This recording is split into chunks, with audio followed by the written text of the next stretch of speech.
আমরা এসেছিলাম, এসে আমরা ভোগের কুপন কাটলাম।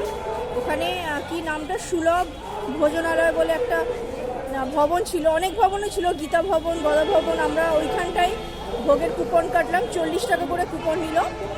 ভোগ খেলাম, ভোগ খেয়ে বেরিয়ে এবারে এখন হোটেল এখনও পাওয়া যায়নি, সব কটাই মানে বুক হয়ে গেছে আগে থেকে। এবারে হোটেল খুঁজতে বেরিয়েছি সবাই, আর আমরা এখানে একটু দাঁড়িয়ে আছি। বাবা এতক্ষণে একটা ঘর পাওয়া গেল বলে। এই লাবণ্য, বাবা কি সুন্দর লাগছে তোকে, এতক্ষণে একটা ঘর পাওয়া গেল, কত কষ্ট করে।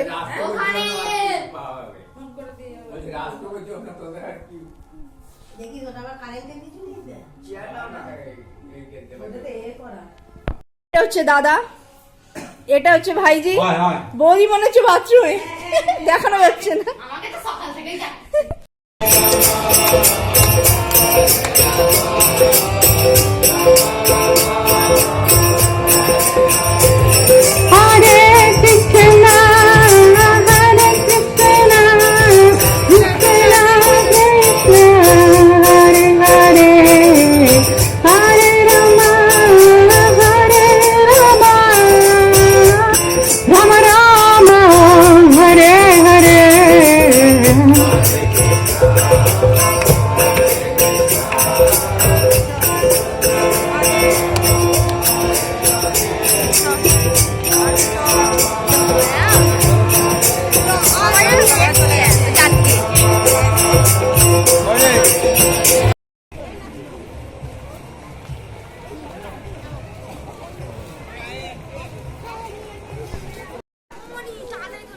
কি তুলবো, কি তুলবো,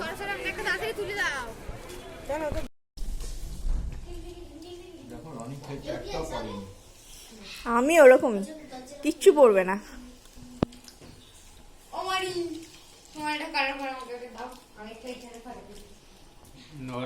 বাপি কাঁধে গামছা দিয়ে দাঁড়িয়ে দাঁড়িয়ে খাচ্ছে, কাঁধে গামছা দিয়ে খাচ্ছে।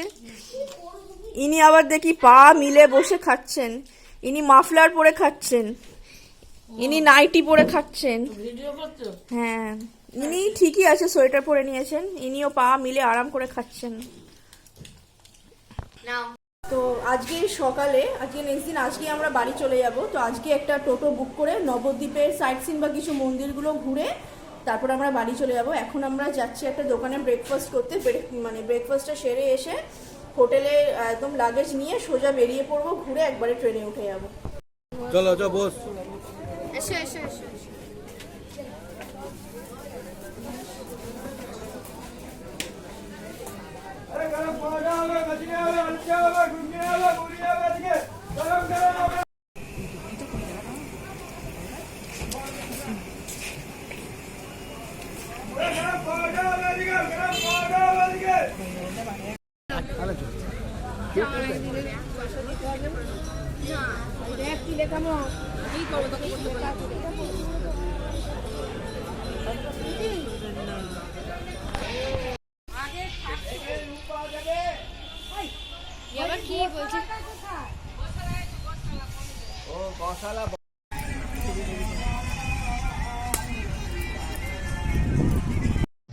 আমরা যেদিন এই মন্দিরটা দর্শন করতে ঢুকেছিলাম সেই দিন মনে হচ্ছে কারো বিয়ে বাড়ি ছিল।